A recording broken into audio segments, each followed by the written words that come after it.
Good morning, good morning, good morning. We are here for a special edition of the Buckeye Roast, our first ever call-in show, if anyone calls.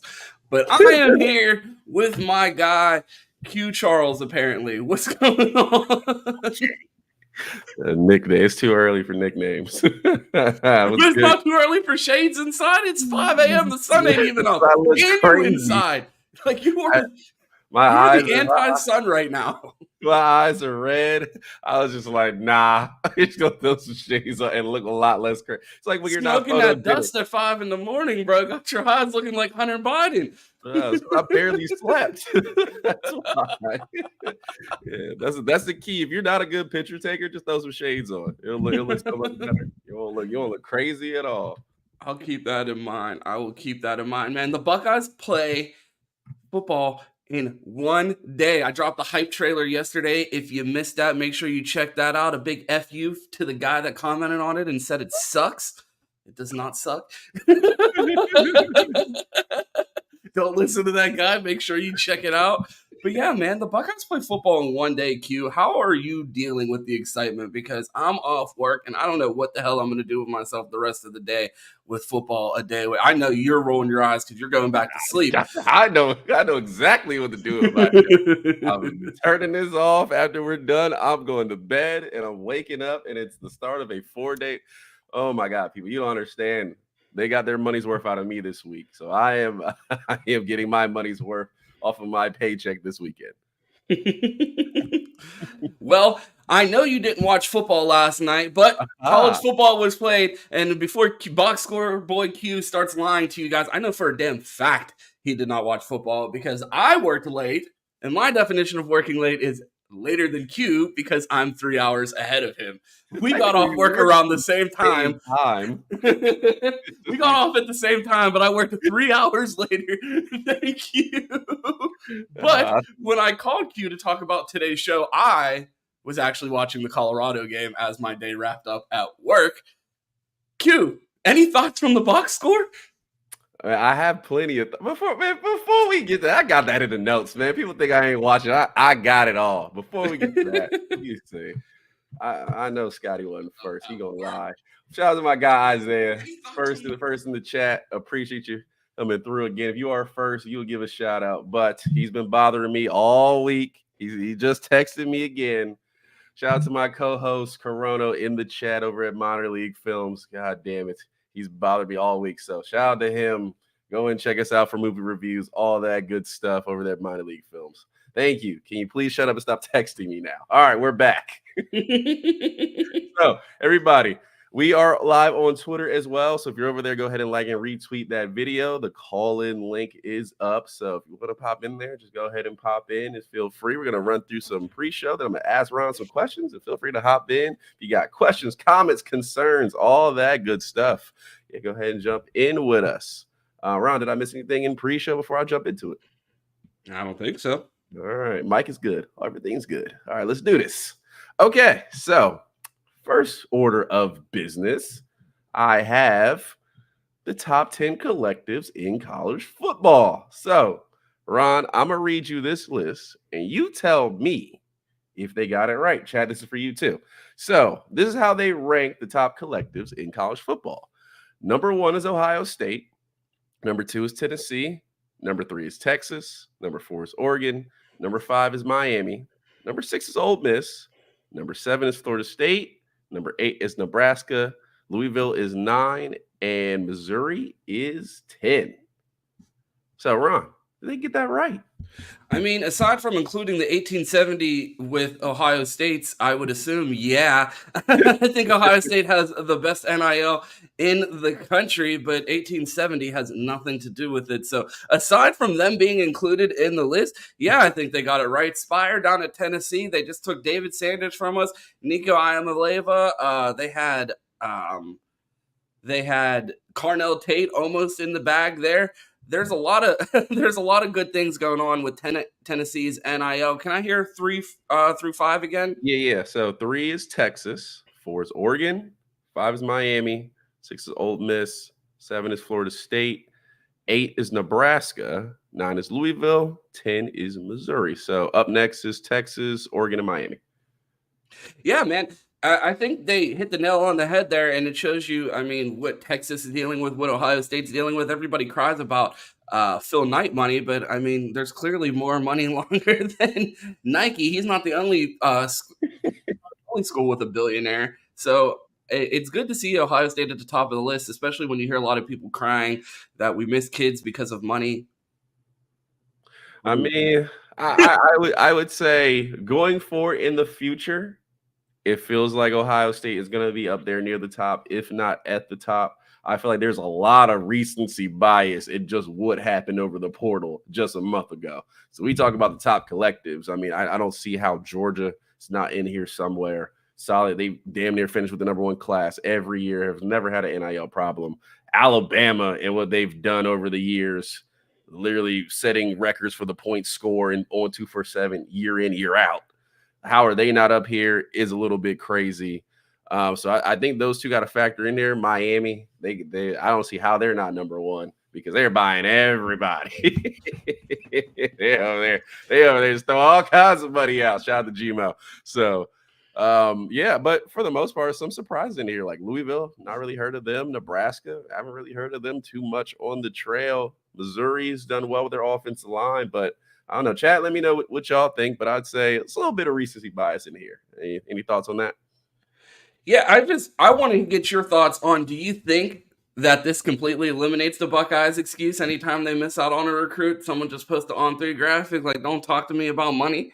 The recruit pulls up. You mean you can't afford me? It says here, I need to speak to 1870 right now. I mean, I saw coaches saying, I better not hear we don't got the money. I'm not going to say who they're from, but I mean, they may be a sponsor. Oh, man. Yeah, I mean, I guess up at the top of Ohio State, if they really want you, I'm under the assumption that if they really need a guy, they will go and get him. I mean, we saw Jeremiah Smith last year. You cannot tell me people weren't offering him a total bag, and Ohio State's probably like, "Yep, we'll match it. This sounds good. You want that too? You want a house, car, plane, boat? Yeah, you got it. Don't worry about it." So, have you ever been to Lake Erie? I don't think there'll be too many excuses there. Okay, so moving on. All right, a certain head coach might not be happy about this one. So, Ron, the SEC has approved a mandatory injury list that must be published on Wednesday of game week. First question for you in the chat. Are you a fan of this? Do you like it? Yeah, it means Ryan Day will never leave us for the SEC. I know that. Because you know he ain't telling anyone shit. Guys be back from a whole ACL injury a year later, and everybody, whatever happened to him? Did he get cut? No, he tore his ACL. Just never told you. Figured I'd share it now that he's back and healthy. So I think it's a good thing. It keeps our coach here in Columbus because he's definitely not leaving for the SEC because he could never operate under those standards where he would have to disclose who is hurt that early in the week. So, I mean, I would love to see it adopted by Ohio State. It's one of the only reasons why I still pay a text subscription to one of the services in the Ohio State media, because your boy needs to see the availability report before the game. But if I got it on Wednesday, I could save $4.99 a month. Oh man, it seems like you read ahead in the show notes. So no, actually, we have our first caller in here. So I'm gonna pause the show notes as we are, and we go ahead and bring him in. Where's our guy? Ron, can you switch to the custom layout for us? Absolutely. Give me a second here. I believe we're already on it. Let's bring them to the right. stage. Caller, what's your name and where are you calling from? Chris Drew from Akron, Ohio, from the road. What's up, Chris Drew? How long have you been listening to the show? Like on and off for like the last 10 minutes. I heard y'all talk about A&M and then I cut out, bro, because I keep getting calls. But I'm like, fuck a call. I'm trying to call into my favorite morning show. Oh man. We appreciate you calling in, man. You being a guy from Akron. Who are you rooting for this weekend? So I talked to Moorhead last night, and I told him I would rock with 3-3-0 no matter what. But I did place a bet on Ohio State to score 70 points plus 2 defensive touchdowns. $25 wins you 1,000. So it sounds like you have the Buckeyes losing 87 to 70. Fear the Roo. Like what even is a Buckeye, right? Don't disrespect us like that. Any questions, Mr. Drew? So with the new kick returner, we got Ballard back there. Finally going to touch football here in Columbus. My strategy for him is that I think that he's really fast, but I think he has some like fear issues. And I was curious your guys' thoughts on this kickoff strategy. If he catches the kickoff, closes his eyes and runs as hard as he can, as fast as he can for 2.5 seconds, and then opens his eyes back up, if he has not been absolutely obliterated and smacked, I think he'll score. Do you think that we will get a return for a touchdown tomorrow? And if so, will it be an interception return, a punt return, or kick return? Okay, a couple things to unpack there. First, if he tries to run out of the end zone with his eyes closed for 3 seconds, being that he's a low 4.40 guy, I would imagine he'd be around the 30 before his eyes are open, and probably not open because he'd end up in a coma getting knocked out running with his eyes closed in a Division I football game. Why are you trying to get people killed out here? Absolutely not. That is not a good strategy. But as far as possibilities of returns, I'm going with a punt return. Brandon Ennis promised us that he was going to return a punt. What are we waiting for? Game 1's here. Let's see it. You know what that makes me think about? Everybody who's watched the last season of Game of Thrones where they fought the White Walkers and they go running into the darkness, and then as soon as like they can actually see, it's just a wall of like giants and monsters. That's what's going to be like if Jaden Ballard closes his eyes for 3 seconds. He's going to open it up to a jump scare, and that'll be the end of him this season. Someone said, but if he opens his eyes, sounds crazy. Just a caller from Akron, but if you think about it, like if his eyes are closed and he runs as hard as he can, he'll at least get to the 30, and I don't need him thinking while he runs. Just go run fast.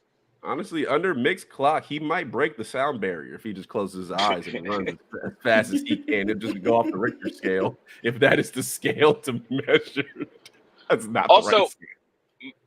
My next question: if Jimmy Horn played at Ohio State, would he start? No. No. Bro, that was one thing that I was thinking about Akron, or not Akron. That's what I was thinking about Colorado receivers when I was watching them out there. I'm like, Jimmy Horn looks like the way me and Cam play Ultimate Team on Madden. Like, hey, there's not really a route. Just run to where the defenders are, and I'm going to throw it to you. Like, that's what it feels like. I don't think he's starting at Ohio State despite the success we saw from him yesterday. What are your thoughts there, Q? Yeah, he had a good game yesterday, but no, he would not start here at Ohio State. The only guy that's starting is Travis Hunter. Well, that's the thing. I think he's wide receiver 1 on that team. What? Better than Travis Hunter? Did you watch it? Are you watching the box score with Q? Or did you watch the game? The box score. I watched the game, and here's where I'm at with Jimmy Horn. Jimmy Horn is really unique because I don't think people realize, first of all, how good he is, and second of all, kind of the way he grew up. I mean, so his dad, one of the better receivers in NFL history, his dad had 3 or 4 1,200-yard seasons before 2005. They didn't even throw the rock back then. His brother was a top 10 pick 2 years ago, one of the best young corners in the league. So think about it. He's grown up going against a guy who's a true NFL starting corner. And now he's at Colorado when in practice, he's the only guy that's been able to have success against that guy, Travis Hunter. And they said he's the most dynamic athlete on that whole team. So, Chris, I agree with what you said. I'm just Travis included? Yeah. No, I agree did he play for SFE? He grew up in South Florida and didn't play for SFE. So, I mean, okay, you know what? Here? I mean, if Young Metro don't trust you. If Young Metro doesn't trust you and Ron doesn't give his SFE love, that check will not clear. Here's the thing. Speaking of SFE love, real quick, Chris, from Akron. We've never talked before, but my other buddy, Chris from Akron, we talked about Big Justice plenty of times, and you know I'm a big fan when they bring the boom. But I saw some footage yesterday, and I think I'm officially out on Big Justice now. I saw He's a member of Raw Miami. I didn't know he was an op out here. How Man, is he Big really Justice down in Florida and they didn't sign him to SFE? He's going to sign with the ops, a big Julian Sane fan, I guess. I mean, you know who really banged the set? My nigga, Big Justice. My nigga, Coach Dirt. My nigga, Coach Dirt. They really be set banging down there, bro. Shout out Big Justice. But I did have a good point on Jimmy Horn. I was going to tie it back to SFE. I hope that's who Mylan Graham becomes, and that's all. I'll leave it at that. There we go. We got 2 questions for you before Always we put get the tie out of back. here. Travis Hunter, wide receiver or cornerback at the next level? Wide out. Like he's a Wide wide out. receiver. I don't care. He's a wide receiver, bro. Honestly, and I hope he's a wide receiver because I want him to be really good. And I just can't imagine a nigga like AJ Brown putting paws on him. Look, my brother. I don't want you to gain any weight. Stay as skinny as you are. I think you project as a better player than Devontae Smith. Kind of with a similar frame. Like you're absolutely a receiver, and the ball skills you had on that touchdown catch in the corner was outrageous. Yeah, he's a wide out big dog. Any thoughts there, Q?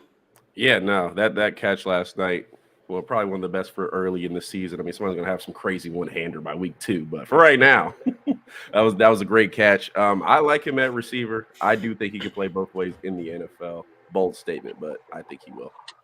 We are officially out of questions, Mr. Drew. We have one question from the chat, though, before you get out of here. Someone is asking, where is the best place to find crack in Akron? On the east side.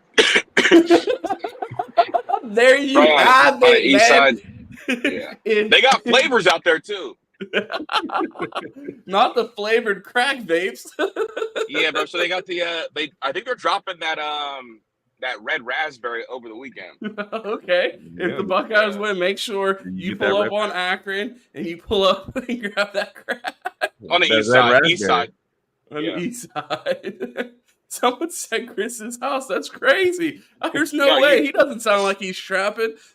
No, that's literally the last place you would find crack. If you want crack, you gotta go find Coco on the east side, and all his cars are purple with 22s on them, and that's how you know that where he's at. There you have it. If you see a purple car on 22s in Akron, You're at the right bro place. got you on the connect. We appreciate you calling in, Mr. Drew from Akron. If you know anyone else out there, anyone else wants to call in and join the show, the link is on the Best Damn Media Twitter. Oh, we got another guest here that is calling in. We appreciate you joining us, Mr. Yep. Drew. If you happen to be in the state of Ohio today, make sure you go check out the Menace to Sports golf outing today. I don't think that was Chris Drew from Menace to Sports, but it just so happened to be another guy from Akron named Chris Drew. We have another caller here. Caller, what's your name and how you doing? My name's Caucasian Cam, and I am doing great.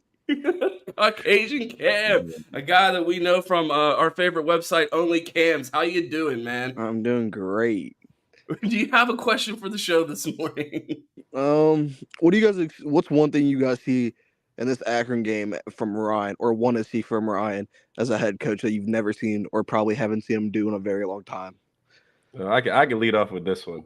Long of the days I've talked about Kirby Smart not taking his foot off the pedal and beating teams 85-2. I want to see the same thing from Ryan Day tomorrow. I want to see the backup when it gets 40-0, Ryan Day. I don't want to see you be like, all right, hand off merchants, go in. No, I want the pedal to the metal. I want 80-yard bombs when it's 56-0 at half. That's what I want to see from Ryan Day. And Ryan Day talked about that in his recent press conference, acknowledging that he has to do a better job of playing guys. We've heard it at the beginning of the season every year, but it feels like we're almost going to have to retire the nickname Lion Day, because it seems like he's been pretty truthful this offseason, and he told us about some of his mistakes last season. He seems to really be more forthcoming with the team. And the fact that he's come out and said, like, I need to get these guys playing time and we're going to rotate a lot of guys, I do believe that we're going to see a lot of guys play. So what I want to see from Ryan Day that we haven't historically seen or haven't seen from him in a while is him tell the truth and do what he said he's going to do and play a lot of people. So if we get a lot of guys in the game, I'm interested to see how those rotations look because he says that they have to do a good job of building depth this year. It seems like Ryan Day really has a good understanding of how long this season is and an expectation to play 15 games this year. So I feel like it's imperative for him to get depth into the game and develop depth early in the season. And it's something that he's mentioned multiple times during the offseason. So it'll be interesting to see if he's able to do that. Cam, I will ask you, what are you looking forward to, and what is your score prediction for tomorrow? What I'm looking for, no more Lion Day, going into game weeks. Maybe that stops a little bit. But score prediction, personally, I think you're going to see backups go in early, and I don't think it depends on what type of play calling you're going to get, if like which quarterback goes in. To the fire, we're under 60 points, Cam. Come on, stand on business. Oh no, it's kind of hard. Usually when we put backups in, we don't fucking run that shit up. I mean, we ain't like, I don't know if you got. I mean, Q definitely didn't see the game, but Arkansas last night dropped 70-0 on a team. I don't think we seen that. I seen the box score. But no, I definitely think we at least score 40-50, and I think only 9 points are going to get scored at least in this game, because teams are able to just hit like 50-yard field goals against Ohio State and shutouts or something like that. So you have the Buckeyes holding Akron under 10 points. Yeah, for sure. There you have Sounds good. There you have it. We appreciate you calling in, White Cam. If you had a favorite Discord server that you would tell the people about, Cam, what would that be? Best Damn Media. There you have it. If you want to hang out with Caucasian Cam, make sure you pull up on the Best Damn Media Discord. You can find that link in the description below. We appreciate you calling in, Cam. We got another caller on the line that we will get to. Appreciate you locking in, and we will talk to you in the Discord later today. I am sure of it. Appreciate you calling in. Next on the line, we got our guy, Tyler. Tyler, appreciate you calling in. Where you're from and what's your question? I'm from Akron. Oh, wait, man. Akron is deep in here. We appreciate you. Are you an Akron fan or a Buckeye fan? I'm a Buckeye fan. Oh, let's hear it. So, what's your score prediction for Saturday, man? Honestly, Ron, I'm going 70-0. Ooh, Arkansas-like performance from the Buckeyes. Let's get an OH in the chat for that. 70 points from the Buckeyes, man. How long do you think we see Bill Howard in the game? Do you think he plays past halftime with 70 points going up on the scoreboard? No, I think by halftime he gets that ball cap. He just sits back and relaxes. Let's go. A good day tanning on the sidelines for Bill Howard. Q, you got a question for our guy, Tyler? Yeah. Okay. So we famously do over-unders around here. Mm-hmm. So I got one. Bill Howard's first game in the shoe. Over, under 3.5 touchdown passes. Well, the weather, right, is like what? And maybe thunder, rain, and all stuff. So I'm gonna say under. Under 3.5. I'm also gonna pound under 3.5. I don't know if Kyle threw 4 touchdowns at all last year. So to see him do it in half a game, I think that would be a stretch. Any other questions for us, Tyler? One more. What are your score predictions? My score predictions. I'm going to go with 63-7. I feel like these Buckeye teams, they come out, even when we've had elite defenses, we've seen them have communication issues early in the season, maybe a few missed assignments. And you saw that like early in some of those games where even though our defense looked good, the score would have like an extra score on it that really wasn't indicative of how the game went. It was just like a defensive breakdown with backups in, or a miscommunication with the starters during an audible or something. So I wouldn't be surprised if we saw some early season hiccups and maybe a touchdown gets scored, maybe a lapse on special teams, especially. I mean, I know that we got rid of Parker Fleming, but now that the duties are delegated, maybe some things aren't completely buttoned up on the special team side, and maybe we see something there, or if there's an unlikely turnover on the offense that gives them weird field position. I just feel like with it being early in the season, and especially I know Q's not familiar with this because he hasn't watched any college football, just watching some of these teams earlier in the season, even teams that you expect to look good. Colorado came out with a little bit of a slow start yesterday. It took Shedeur a minute or so to get going. So with all of that said, and it being early in the season, I could see the defense potentially giving up a touchdown. Yeah, I'm a piggyback Ron, but I'm not going to say 63-7. I'll say 63-14. I feel like the backups will play in the second half and get a little bit of burn, and we'll probably give them an extra touchdown, but it'll be good to see some guys that we haven't quite seen yet. Looking forward to getting those freshman snaps in there. So 63-14, bet it at your local sports book. Absolutely. We appreciate you calling in, Tyler. We have our next caller that we are going to get to. Go Bucks, and shout out to Akron representing big time here on the Buckeye Rose. Big thank you to our guy Tyler in the chat. All right. We got our next guest up here, and he's not a guest. If he had his camera on, I'd bring him onto the screen. Black man, how you doing? Black man, what's going on, everybody? How y'all living? Pretty good. If you don't know that voice, that is the host of the Fans Edge and co-host of Buckeye BS, our guy Cleveland Mike. How you doing? Yeah, 216 in the building. Stand up. Is that Frisco's area code? You know damn well what that is. Hey, it's cool. Hey, next time next time you in the Woody, Ryan, I'm gonna have Arvell Reese walk up to you and remind you, okay? Mike gonna have them Glenville boys outside my door. When I hear that FCK bumping outside, I know what's good. Hey, man, we just had Wallow and Gilly in the land, man. You know. So, Mike, perfect intro right there. I want to ask you about that. Your boy, hometown hero, MGK, pulls back up on the land with Wallow and Gilly. Were you surprised to see him put away his punk rocker vibes and pop out in the hood? That didn't look like Shaker Heights to me. No, man. I mean, MGK always got a pass, especially in East Cleveland, man. He always got a pass. He know a lot of people there. And then I was watching his interview about, covering up the tattoos and stuff. So it wasn't really shocking that he went back into rap because he kind of said, like, he felt like he let, his main core fan base, who liked him because of hip hop. He felt like he let them down and stuff. So I wasn't shocked, man. And, I like this little freestyle that he did and everything, man, always showing love to the city. And I got to respect anybody who putting Cleveland on their back. So I appreciate it. Absolutely. And I may be in the minority here. I enjoy MGK the rapper and the punk rocker. I have seen him both as a rapper and as a rock artist. So I think he makes good music either way. So shout out to the land.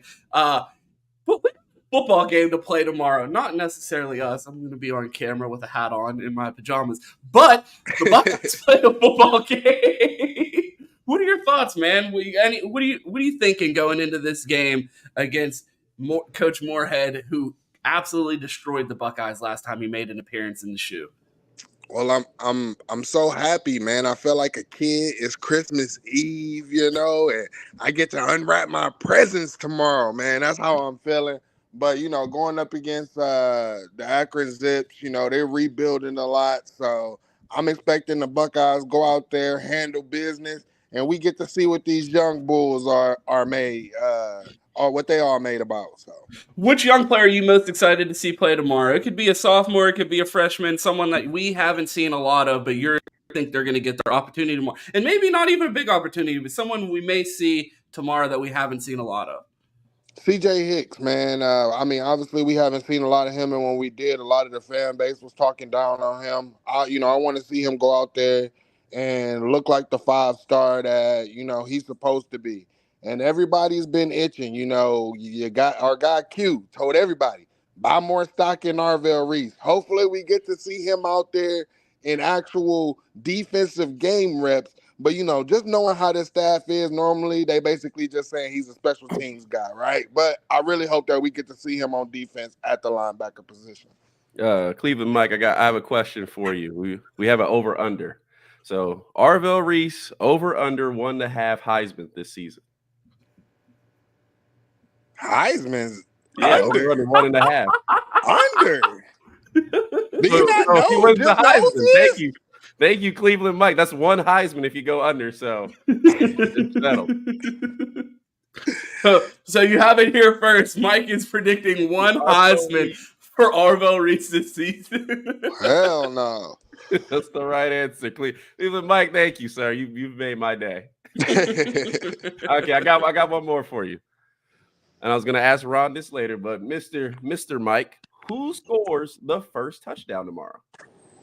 Quinshon Judkins, man. I was watching some games last night, and I was just like, if our running game is how it's supposed to be, and guys are getting to the second level, and to be honest, people don't realize that our offensive line is better than what Quinshon Judkins had at Ole Miss. So if you think he went crazy at Ole Miss, I cannot wait to see what he do as a Buckeye, man, in the scarlet and gray.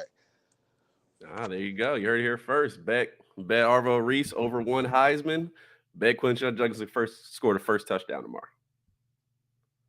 Absolutely. We have another caller, Mike, that we are going to get to. We appreciate you joining the show. Let the people know where they can find you, though, if they want more Cleveland Mike. Man, if you want to find me, make sure you hit that like button. Make sure you hit that subscribe button. You'll catch me Sunday after the Buckeye game for Buckeye BS with Q, Ron, and Cam. You can also catch me Wednesday night on right here on this platform, Best Damn Media, for the Fans Edge with Cam and Terry, man. We are back out talking all college football. And find me on Twitter at 216_Wildboy. I appreciate you guys for having me, man. Go Bucks and OH. I appreciate you joining us. Man, we got a risky one here. No name and no camera, but I mean, what would the fun be if we didn't take a risk of losing our fucking channel? So I'm going to do something irresponsible and bring this person up. I have no idea who it is. I'm not even going to call you that name. Anonymous caller. Man, y'all know who it is. Oh my God! I was literally just texting you. I'll bring you up on camera. This ugly mofo, Giovanni, the Michigan fan. I'm surprised. And this is risky business because I know you probably got your nasty ass toes out trying to get us banned on some freaky foot stuff. You're crazy, bro. You're crazy for bringing that up on your live, bro. You're actually crazy. You're actually insane. Oh man, we got back-to-back Michigan fans here. So, what do you got to say? Actually, no, I got questions for you. Did you watch the documentary? Did I watch it? I didn't need to watch it. I already had my conclusions laid out. But I got my cliff notes in my chat. You know how that go. So what were your thoughts? So what were your thoughts or takeaways from what you saw come out of the documentary? Are you in agreement that Connor Stallions is the biggest cheater in the history of sports? Worst scandal since I don't know when. Nixon? I mean, you call him a cheater. You say it's a scandal. I say you're just not trying hard enough. Y'all just didn't get caught. We got caught, but there's no hammer coming down. I'm sorry, Ohio State fans and Michigan State fans. There will be no hammer. They will slap us a good little couple milli fine that we'll make back in the first home game tomorrow night. So I'm not worried about anything. Take away a couple scholarships, boo-hoo. We will move on, and that will happen at 90. I will keep posting that in the comment section every time somebody says the hammer will be coming. So if the hammer does come down and you guys vacate wins, are you coming back on the show? If we actually vacate wins? Yeah. I don't know. I might delete my account. I'm just kidding. I ain't gonna lie. That'd be tough, but I'm still be out here, man. Right. So I got a couple questions for you. We famously do over-unders around here. So I got this question for you. First question. Michigan, over under 2.5 natties vacated. Wow, under. Easy. Come on now. All right, so they're going to vacate one. So you have it. Javon's predicting one natty vacated right there. Walked him right into it. I got another over-under for you. Over-under 2.5 quarterbacks playing for Michigan this year. This year? What do you mean playing? Define playing. Starting? What was the number? 2.5. Over under 2.5. You're crazy. It'll be one person the entire year. All right, Giovanni, I got one more. Did you guys announce a starter? Wait. Q, we may have breaking news here. Have you guys officially announced a starter? No, Sharon said he'll announce it to the team today, Do but you we want won't to? Do you know want to jump the until. gun? I know you're plugged in on staff. Would you like to have breaking news here on the Buckeye Roast? Officially announced the Michigan starter as drumroll. Honestly, this has been a hard fought competition in fall. There have been a slight, how do I put this? Like, what I'm saying, energy up front, whatever. Total hype. There's been a lot of total hype going on from spring going into fall. That died down as soon as he got hurt. Thank God. I don't want him as my starter. Get him off my campus. Matter of fact, I think it's going to be orgy. However, there's been a lot of Warren smoke going on right now. Davis Warren, right? And listen, That's if not the Warren, Davis that I thought we were going to be talking about here. hear me out. Hear me out. Because if Davis Warren is my quarterback and he leads us into the shoe and beat y'all got beat by a cancer patient. I'm pushing that narrative. I mean, that's not going to happen. So we don't have to worry about that. Like, bro, this is not Iowa. There will not be a bunch of people waving to your quarterback when he comes out on the field at halftime. Like, bro's going to come into the shoe. He's healthy, and he's going to get fucking stomped. So I dare you to bring a walk-on in here. He's no Stetson Bennett. I promise you that. So honestly, the fact that you guys aren't popping out here with the orgy man is honestly crazy to me, because I think you guys should just have a second running back and quarterback and let him and Donovan Edwards run the wishbone this year and see what happens. Let that defense try to hold everyone under 10 points and see if maybe your defense can score a touchdown and you guys can kick a field goal or two, because I don't think you guys are going to be able to throw the ball. Do you even have a wide receiver on your team, or do you guys just run 23 personnel all the time? Oh yeah, so there are going to be a number of names that the country will be introduced to this year that they're just not knowing about, because last year. I've been introduced to one, Roman Wilson, who's been making my life misery for 2 fucking years, and then he ends up on my pro team and decides, you know what? I'm gonna stop killing it now that I'm in the pros and I play on Ron's team. I'm just gonna hang out here on the sidelines. Wait, let him adjust. Let him adjust. I don't wanna. Like, nigga, bro. get out there and do something. That's crazy. It's like, you know what I'm saying? The talent gap is like, it gets a little harder. Do we need to hire Connor Stallions here in Pittsburgh to get bro back on the field or something? Is he scared without the plays? Like, you don't know the defense? He can't go out there and play for my Steelers? I mean, unfortunately, Connor Stallions is already employed by a high school. He is going crazy in the high school ranking, so he's already employed. You're going to have to throw him in the bag, unfortunately, for you. Do you have any questions about our Buckeyes before we get you out of here? Because we got another scum fan coming up next.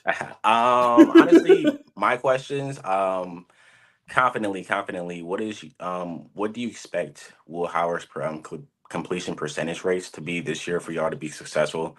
And obviously, like, realistically, because you guys do have a deep and talented wide receiver room as always, but do you think there is the room for possibility for those quote unquote egos to collide, where it's like, I'm not getting the touches where I originally thought I would get? I'm looking at the CJ Stroud years. I'm looking at, dare I say, Kyle McCord years. Even Marv was still getting off a little bit. I'm pretty sure Emeka D still have 1,000 yards last year. No, am I mistaken?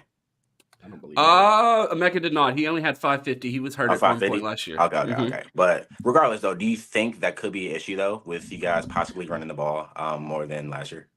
No, that was a really good question that I had to go look up Kyle McCord's completion percentage to see where I would gauge he would be. And I was like, man, maybe we do have... Man, Kyle McCord threw for 65% last year. We're going to be just fine. I'm going to put Will Howard right around 67%. So we can get rid of all those somber-ass tones. Will Howard's going to come out here and pass for 67% completion percentage this year. And as far as egos in the wide receiver room, no. A lot of these guys were teammates in high school. You got to think Brandon Ennis, Cardell Tate, and Jeremiah Smith won an OT7 7-on-7 national championship together in the first OT7 national championship by overtime. Shout out to SFE, our sponsored segment of the day. And then Emeka Ibuka, that's the big homie in the room, has really been showing those guys the way. You could see they recreated the Beatles photo when they were out in LA shopping together, all the wide receivers walking across the street together with their Louis bags. So I'd say they've done some off-season bonding as well. No worries about egos in that wide receiver room. I feel like it takes a particular type of guy to come into that room and understand what you're coming to be a part of and the expectations of that room. They're really I mean, have we really ever had a diva wide receiver in the Ohio State wide receiver room? I mean, definitely not something that would have went under Zach Smith. And you see what Brian Hartline has been able to continue in that room. So as far as like divas really causing issues in that room, I feel like a lot of people come there with the expectation to compete, and they want to be in a room full of alphas and dogs, and they want to compete in that room and show that they can compete in that type of room and not ask for things to be handed to them. If they wanted a 1,000-yard season handed to them, they could go anywhere in the country and demand the ball. So I feel like it takes a particular type of guy to want to be in that room. Couldn't have said it better myself. But we appreciate you joining us, Giovanni. We're definitely going to be doing this more. We got to get you here on the podcast. We got more T-Ton fans to talk next. A special guest that's going to be joining us on camera here in the next couple of weeks. But appreciate you joining us, Giovanni, and I'm sure I will see. Appreciate y'all letting me on. Oh, one more thing. I bet y'all don't cover against Akron. Y'all not covering that spread. I'm getting my money, so thank you for the money tomorrow. I will be clipping that if we cover. Don't take betting advice from this guy, Giovanni. You going to be anywhere tomorrow for the game? You going to be in playback? You going to be in Spaces? Is there anywhere that people can find you this weekend? We'll be in Spaces. We'll be in Spaces tomorrow leading up to the game. Usually have a long space. So if you want to come in there, want to chirp a little bit, after your game, because y'all feeling high and mighty because you beat the mighty Akron. When it's just a scripted scrimmage, I know how this goes. I mean, your quarterback was throwing 3 interceptions to Bowling Green last year. So that's crazy because you could struggle against could struggle against a bad team and still win a natty, apparently, if you're cheating. I was cheating, but you're not trying hard enough. I'm waiting for the penalties. But hey, man, I appreciate y'all letting me on, though. Absolutely. Appreciate you joining us, Giovanni. What's your Twitter? Let people know where to find you on Twitter. Man, find me on Twitter, man. First of all, my name is Giovanni McKinney on Twitter, on J_OVANI24. So follow me on there. I'm always active every single day. Spaces up every single day. I'm commenting. You'll find me on there. Appreciate you joining us. Make sure you check out Giovanni on Twitter. We are going to get to our next guest, another T-Ton fan. Some people in the chat may be familiar with this guy. Johnny O, how you doing, man? Yo, what up, boys? Glad to finally have you on the show, man. I gotta tell you something, and it is a sad admission that I gotta have. For the longest the champs time, are here? No, boo. Don't get dropped. Oh man, for the longest time, I thought you were an older Caucasian gentleman. For the longest, I did not know. And Chris Drew, how does that happen? I have no idea. And Chris Drew sent me your channel, and I was like, because I was talking to Chris after the show the other day, I was like, hey, Johnny O got some shit to him. He was giving people hell in the chat, like talking crazy, like, I like bro's vernacular. And then I looked at your page, I was like, makes sense now.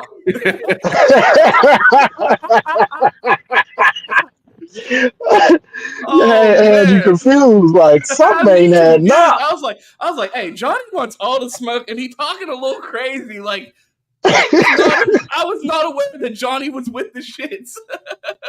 I'm definitely with the shits, and I'm on Ohio State's head as much as I can be. So we just asked Giovanni the question about the Connor Stallions documentary. Your quick thoughts on that as a Michigan fan that got to enjoy the national championship. I thought it was good. I know y'all hate him, but he was just a dude that had a plan, and he loves Michigan, and he just, tried to be the best sign stealer he could be. I mean, what can I say? Oh, there you go. Johnny, I got a question for you. Connor Stallions is now out the door. We are in a new season, so someone has to pick up the slack. I have an over-under for you. Michigan this season, over-under 7.5 signs stolen. Over? What are you talking about? We ain't stopped. We still got your signs. You think it's a game? We still got your signs.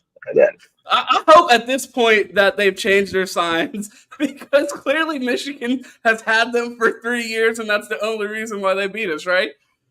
Connor Stallions being gone ain't gonna save y'all. Look, Connor Stallions ain't gonna save y'all. You see, he got fired. You see what we did. That ain't gonna save y'all. Harbaugh ain't gonna save y'all. Are you worried about the potential fallout of this national championship, or like me as a Steeler fan, I tell people, especially those Ohio NFL fans, that like nothing you say to me will ever hurt my feelings. I got to watch my Steelers win a Super Bowl when I was a child. I got to skip high school to go to Super Bowl parades.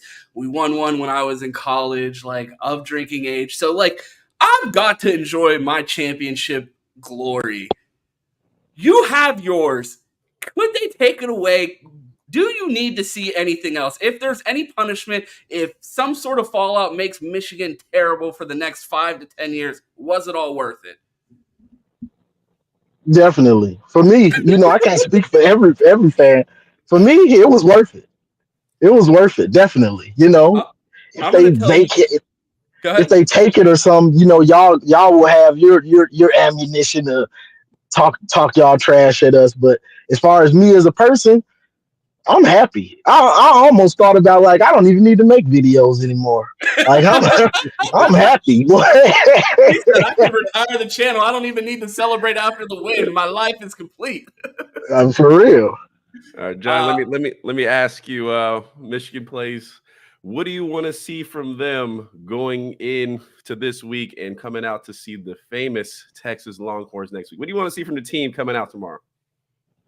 What I really want to see is the quarterback get some consistency so he can be confident going into Texas, and the offensive line. I want to see them creating holes for Donovan and Mullins so those boys can do what we do, run the ball down somebody's throat, and then let the quarterback be a game manager. But we got a tougher schedule this year, so we're going to need him to, in some of those games, the quarterback's going to have to win it, probably. Who is the quarterback? We got a Davis Warren prediction from Javan here a minute ago. I thought it was orgy season, and wow, it was a lot of Tuttle hype.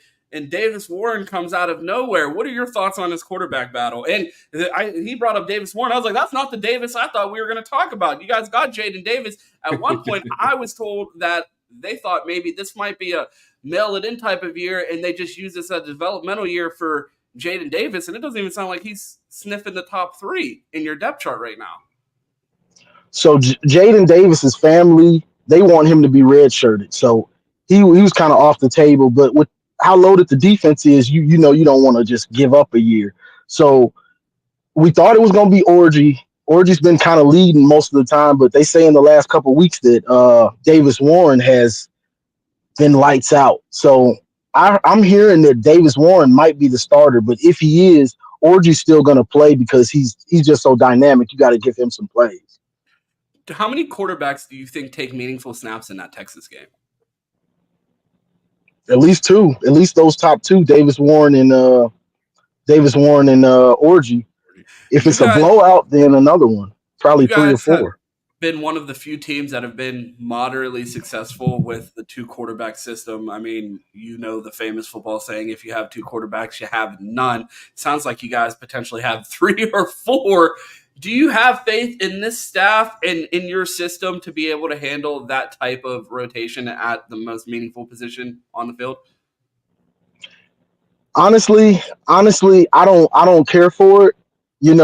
When it was Cade and then you would throw JJ in there, JJ could run and could throw it a little better. So it'd be a play here, a play there every now and then. You know what I mean? But this year, we don't know what Davis Warren can do. All we know that Orgy can do is run. So it's a big question mark for us. Like, okay, so it's really a wait and see. I'm not confident in what's going on right now because they haven't proved anything. I wanted Orgy because I know this dude's a freak of nature and he's gonna give somebody a problem. Like you got to deal with him. So the quarterback is a question mark, but I got that defense, so that's why I'm still smiling. I hear that. Yeah, the guys at Buckeye Scoop told us that you guys were losing a lot of those guys off your defense, but apparently the bags weren't big enough at Texas to lure them away. Were you nervous during the offseason that some of these other teams might come knocking with the players having a national championship in pocket already and another year of eligibility? Were you believing any of the transfer hype, or were you pretty secure in your team? I know A lot of people were saying that's never going to happen, but I imagine the bags that were presented to them from Texas were not small. I know Michigan is not broke, but I don't believe they were. I would imagine they took less money to stay at Michigan. What are your thoughts on your ability to maintain your roster this year? Yeah, I was worried about it at first. When Keon Sabb transferred, I was worried because the other guys that transferred were like backup guys that didn't really play. So when he transferred, I was a little bit nervous. But then as the program settled in, you got Sharon Moore hired, because they all love him. So that was the big thing. If it was another coach, a lot of those guys probably would have left because it's a new system now, new guy. I don't know. I got one more question before we get you out of here. We got one more guest here on the show. Q, double check my sources here, but I believe you had the On3 NIL rankings this morning. Was Michigan on that list? They were not in the top 10. Johnny, your thoughts there. What do you think of Michigan's current NIL operation? How would you grade it? And if it isn't a grade that you are happy with, what more do you think the university could be doing? You would have thought in the era of NIL coming off of a national championship, they would be able to capitalize off of this. Do you feel like the scandal and the confusion going on around the administration and everything that's going on with the NCAA is impacting your current fundraising efforts? And what do you think of the overall NIL efforts at Michigan right now? Well, they've been doing some things to try to get it better. If I was to give a grade right now, I'd probably say B minus, probably a C plus, honestly. They're doing some things, but they're real slow to do things. Michigan is like a real slow, they're slow to change. So that's part of the problem is they're just it's such an old program. They're so stuck in their ways, almost like the old fans. They just started now trying to stand up and get rowdy. They would used to tell you to sit down type of stuff. So that's Michigan's fan base. So a lot of those donors, they're worried about they're not really understanding that you can give these guys money now. Like it's legal. Like I know what it was. It's not that anymore. It's cool, And that Ward Manuel was talking about that the other day. But they're getting it going. But the thing about Michigan is they want players that want to be there. You can get a bunch of players like Texas A&M and Miami, get all these dudes, and then they still have a crappy season and half the dudes transfer the next year. Like, oh, nice job. You just threw a bunch of money down the drain. So that's part of Michigan's culture, getting guys that actually want to be at Michigan because they want to be at Michigan to get better and to beat the Buckeyes. We had someone in the chat propose an NIL effort that may help at Michigan. I'm not sure if you saw, but the Buckeyes recently signed a deal with Chipotle. All scholarship and walk-on athletes at the university at the Ohio State University are able to receive one free entree a week at Chipotle during their athletic season. I ask you, would free hamburgers get it done for the Wolverines? Ooh, you petty. Ooh, you petty boy. So I got one free. I got one right back to you. So Ohio State, your offensive players are known for having a twerk off before games. Oh, we talked about this. Continue. Will that continue, and will they be taking donations similar to strippers? I don't think we're gonna be able to tip before the game, but man, I don't want to see no tip drill looking ass dance circles before the game anymore. I don't know if you caught the episode earlier in the week, but I said we gotta ban all shaking of hips before the game, bro, unless they're doing karaoke during warm-ups, man. I don't know what the hell they're doing out there. We got to end these dance circles. We got to end these illegal burgers in Ann Arbor, man. Appreciate our guy Johnny O for joining the show. Yes, sir. Appreciate you joining us. For everyone that enjoyed that segment, Johnny O will be joining us next Thursday on the show to talk about Texas versus Michigan. So we will have more of Johnny O around here. Johnny, let the people know where they could find you if they want to check out your show. Yeah, I'm on YouTube, Johnny Olden Jr. and you'll find me. I got shorts. I got a ton of shorts that's been killing it. Short Michigan content, trolling Ohio State. But during the season, I do a lot of pregame analysis, post-game analysis, and just ran. I like to have fun, with this. It's a game. I get mad and go on my rants, but I like to enjoy it. Absolutely, it's at the end of the game. At the end of the day, it is just a sport. It is a game, and while it is a rivalry, it's fun to be able to do things like this with people in the Teton fan base. We really appreciate you joining us. Can't wait to talk to you next week. A big thank you for joining us, Johnny O. Yes, sir. Thanks for having me, bro. No problem. Have a good one. We are on to our next guest, and man, everybody, device is not connected. We're gonna have to bring them back. Oh man, I thought we had one more guest. That would have been awesome. I'm gonna shoot them a text. Q, you got anything else in the notes while I reach out to our last guest? Oh man, I had a ton of notes, but yeah, I got a couple. I'm gonna play a couple more over unders for you, Ron, since I have them. I wrote them in here. So, question for you in the chat while we're at it. All right, Will Howard for the season. Over under 30.5 TD passes. Under. What are we talking about? You think Will Howard's gonna come? Look, man, it's officially Lion season, and Ron now was, like I said yesterday, won't say this 30.5. How many people threw for 30 touchdowns last year? There might have been a few. He's got what? How many? He got 12 games. You can light up and sell me on Will Howard. You sell me on Will Howard throwing 30 touchdowns, and I'm pulling up passing touchdown leaders in college football last year. Pull them up. I want to see where they're at, because I'm smashing the over. It's a Heisman year. Will Howard's gonna be in the mix there. Oh, our caller is back. There we go. Okay. So we'll go ahead and get him. Wait, before we get to that, let me sort this on touchdowns. 2023 touchdowns. We had Bo Nix with 45, Jaden Daniels with 40, Michael Penix with 36, Jordan McLeod, James Madison with 35, some guy from App State at 33, Caden Salter at Liberty with 32, Austin Reed, Dylan Gabriel, Caleb Williams round out the top 10. Only 10 players in the nation threw 30 touchdowns last year, Q, and you're telling me you expect Will Howard to be a top 10 touchdown passer in college football this season? We have so much SFE propaganda around here. You're telling me the SFE boys can't make it happen? 9 touchdowns apiece, 27 touchdowns this year. There you go, Trayon Henderson. You throw in 2 there. G. Scott carry the 1. So you're going over 30 touchdowns. I'm gonna go over. Smashing the over. Oh, well, you brought up SFE. That's a perfect place to start with our next guest. So I will bring them up here. We are joined here by our guy, Big Cap Radio. Some of you in the chat may know him better as Gmo. Gmo, how you doing?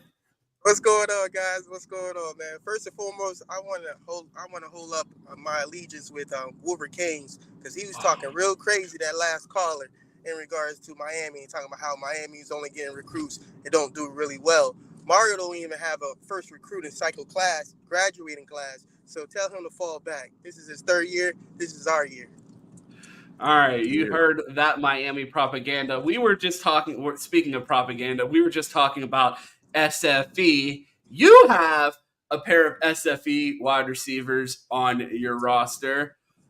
Actually, not a pair. You have a trio as well. Which trio has more receiving yards this season of the SFE boys? On Miami, we have Nathaniel Joseph. Some of you guys may know him as Ray Ray, JoJo Trader, and Xavier Restrepo. 3 top-end wide receivers at the University of Miami. Ohio State has an extra SFE wide receiver in Mylan Graham, who is not likely to play till later in the season. But of the 3 that are expected to play significant minutes, Brandon Ennis, Jeremiah Smith, and Carnell Tate. Which trio, let us know in the chat, which SFE trio has more receiving yards this year, Miami or Ohio State? Big Cap Radio, the floor is yours. Which trio has more receiving yards? It's Say going to it. have to be Ohio Say State, man. It's going to have to be Ohio State. You know, Jeremiah, I'm still heartbroken with that one, but that's my guy. He did what's best for him and his family, and I'm happy for him. But at the end of the day, you know, I think when it's all said and done, our trio is going to be the best trio to lead college football. Well, you guys do have the SFE receiver with the most receiving yards thus far in college football in their career. Which receiver do you think has the most receiving yards out of all of those SFE guys? Xavier Restrepo, you're number one at Miami. Does he have more receiving yards than the three SFE guys at Ohio State? Um, no. I think this year Restrepo is one of those guys. With his leadership, I don't think he's going to be our number one wide receiver when it comes to the yardage. I think it would probably be Jeremiah Smith, to be honest with you. If y'all use him the right way and y'all do the right things with him, he should be our number one wide receiver. So if X is not your number one wide receiver, I'd argue that your best receiver on your team last year plays for Georgia, but we could talk about that later. Oh, sure. Yeah, let's talk about that. Who is your best wide receiver on the team? Like I said last year, Ron, when we had this conversation with you and Chris Drew, is number 3, Jacoby George. He put up 850 yards compared to the one that's in Georgia that only put up 500. So who puts up more yards this season? This season, I'm going out on a limb with this one. I'm going to say Isaiah Horton. Another guy that's going to have a breakout year, in my honest opinion. But George I believe, is our number one receiver, which is number 3. Okay. We're gonna make sure we clip that up so we can talk and revisit these stats at the end of the season. Gmo, a lot of people in the chat may not know this, but you're actually a bigger Buckeye fan than me and are a season ticket holder in Columbus. How many games you going to this year? I'm going to see Michigan beat Ohio State, which is good. That's a guaranteed. And I think I might go to the Marshall game. Category 6 Sports actually just donated their tickets to the Akron game because no one's going. No one wants to go. Who'd you donate them to? I think it donated to Minister Sports, but Best Damn Media next time. I was about to say, we could have gave them away on our platform. next time, I'll give whatever game that they decide not to go to. We'll send them to Best Damn Media. All right, caller, I got a couple questions for you. Famously on the timeline, on Twitter or X, as some people know it as, Miami has had a lot of preseason hype. I heard 12-0. They went 5-7. I heard 12-0 again. They went 7-5. Gmo, please let me know. There's a lot of hype coming into this season. Is the hype finally real down in Coral Gables? Yeah, so I think this year is a different year, guys. And I say that for the past 15 or 20 years, right? But I mean, the entirety of your stint in the ACC, for sure. Hey, started. But I think this year, with laser focus, these guys are really serious about their craft. We put in the right people in, and it's becoming a player-led team. And that's exactly what Mario wanted. I think that's exactly what we had back in the days when we was winning national championships. Miami this year is going to be a force to be reckoned with. That's going to start tomorrow. You walked right into it. Go ahead, Q.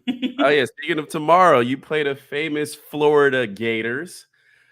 A lot of people are saying Miami's going to walk away with it. Florida doesn't have much, but we know how these games get. Can I get a score prediction for tomorrow for the game?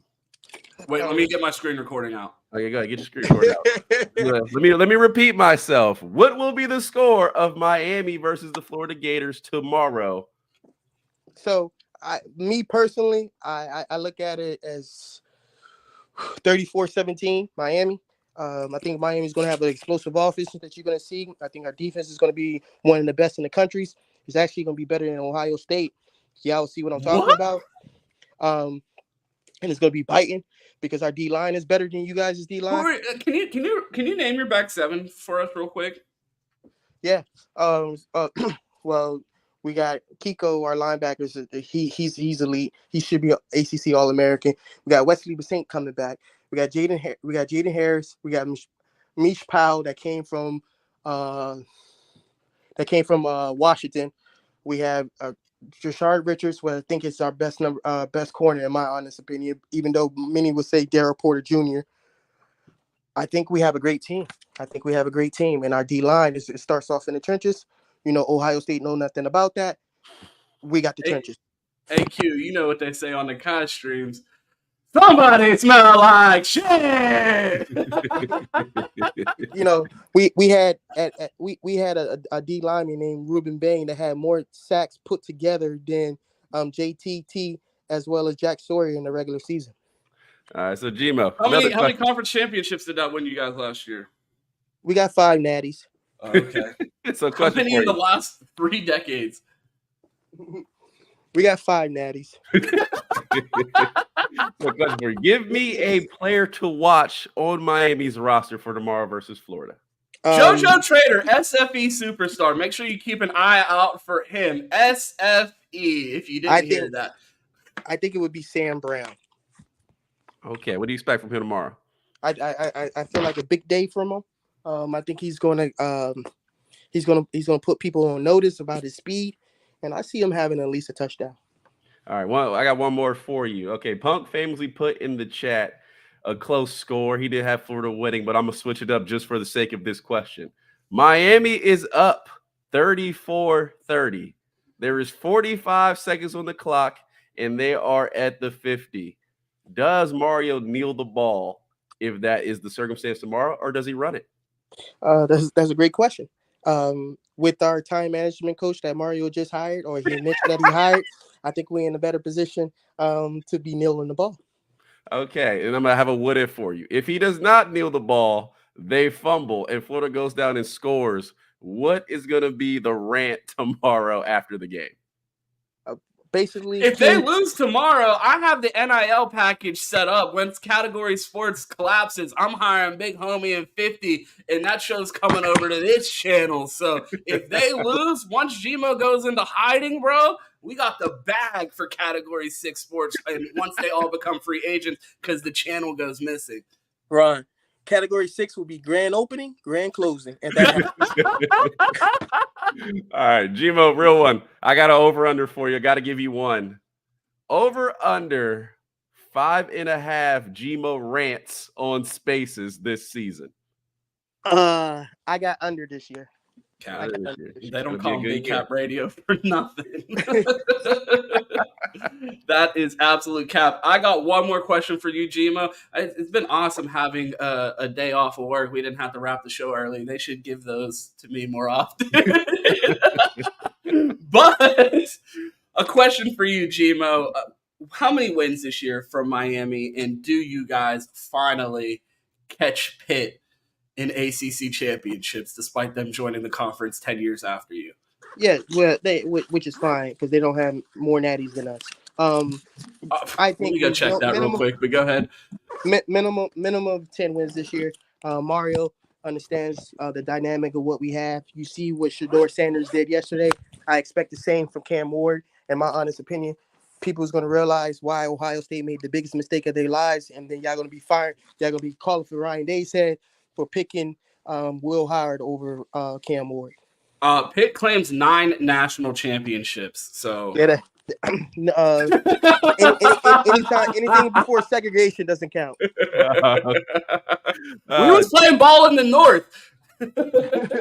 Gmo, got one for you. Yeah. Let's say I want to keep up to date with all things Miami. Let's say I want to hear about the post game. I want to hear about going into next week. I want to hear about this ACC championship that they might have at the end of the season. Where do I go to get this Miami information? That's a great question, Q. It would be Category 6 Sports. On their YouTube channel is Category 6, the number 6, not spell out 6, the number 6 Sports. Sports with the S at the end. How do you spell sports? I think it's SPORTS. I could be wrong. Okay. So it's Category 6 Sports. You can follow them on YouTube. Please subscribe if you can. They talk all Miami Hurricane football, but it's a Miami Hurricane based podcast, but they also talk all sports. So they talk about Ryan Day sorry ass and crybaby ass, and they talk about everything. So go follow them on Category 6 Sports.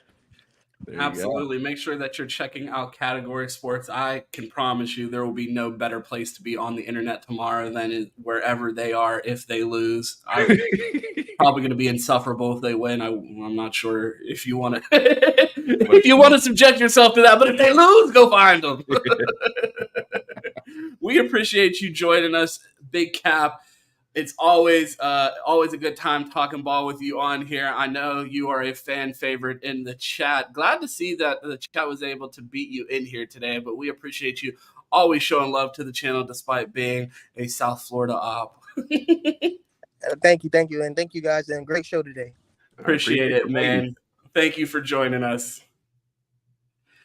Well, there you have it. That was our first call-in show, man. How would you grade that? Oh, I think that was fantastic. I want to thank you to all the callers we had. We actually had to stack up there for a while where we had 4 or 5 people trying to get in. So apparently this might be something we have to keep going, but I think that went fantastic. And I am not surprised. The chat usually brings the energy in the mornings. Even when we don't have it, they're in here. So I don't know how much coke they do before the show starts, but they bring the energy. I hope none. Jesus Christ. I don't have it. Just kidding. I love y'all, man. Shout out to the box score boys. Absolutely. Shout out to the box score boys. Cute. Oh, one final over under before we get out of here and let the people know where they can find us. Over under full games watched by QP this weekend. Let me see. My Bleacher Report app. Over under 1.5 that's what I said the over under. This weekend. So I'm gonna have to smash the over. My box score will be working. I will go watch the Ohio State game, and then I will have a good time on Saturday. But yeah, what's your day look like? Because you're drinking at like 9 a.m. on Saturdays for the game. He goes to a bar in Arizona called Busty Blondes or something like that. What's it called? What's crazy. The name of the bar? Bottled Blonde is. See, I was close. It was B Blonde something. That is a bar. I will look to find it. Bottled Blonde. I will be there.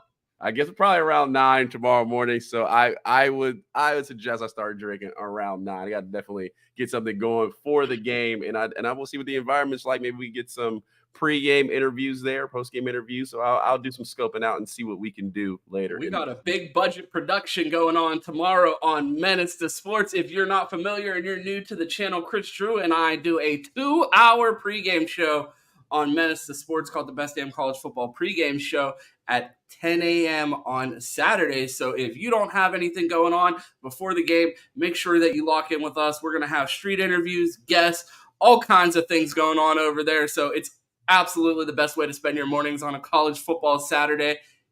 Plenty of action going on, tons of content. College football is officially back, not for Q. He hasn't watched any games yet, but for the rest of us college football fans that have already been able to enjoy this glorious start to the season, we're here. We are officially here, Q. Let the people know where they can find you.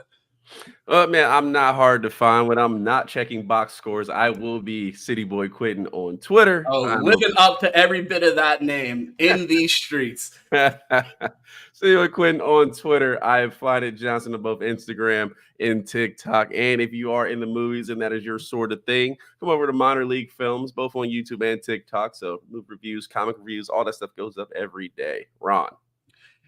Yeah, if you want to find me, you can find me on Twitter at 2Tees. It's 2_TEES. If you didn't check out the hype video that we dropped yesterday, make sure that you go find that and throw a retweet on it. Tomorrow, live at 10 a.m. with Chris Drew on the Menace to Sports platform for the Best Damn College Football pregame show.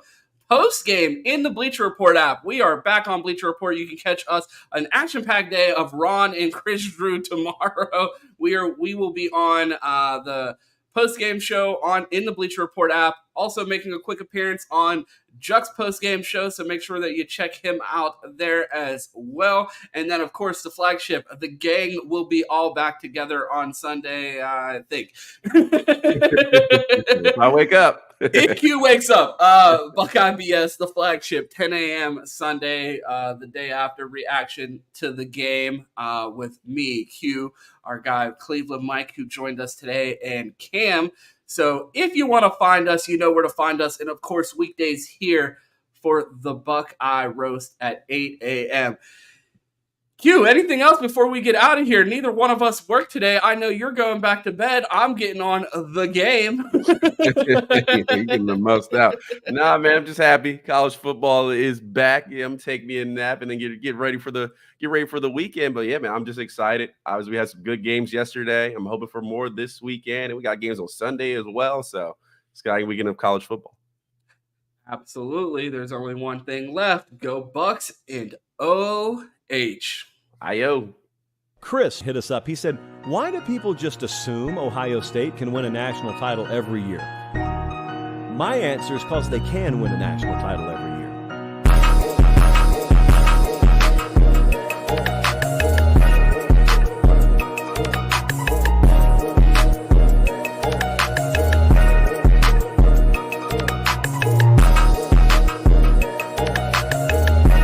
Lay hold of it.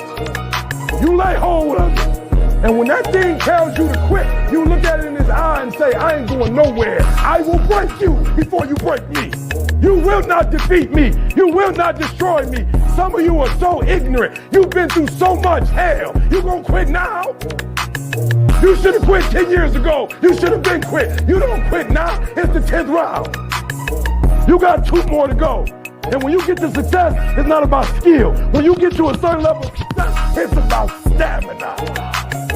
It's about stamina. It's about you won't break me. You can't take me. It's too late now. It's too late. You should have broke me a long time ago. I'm unbreakable now. The only chance at this point is you gotta kill me. And you gotta kill me now. And then when you kill me, my legacy will live.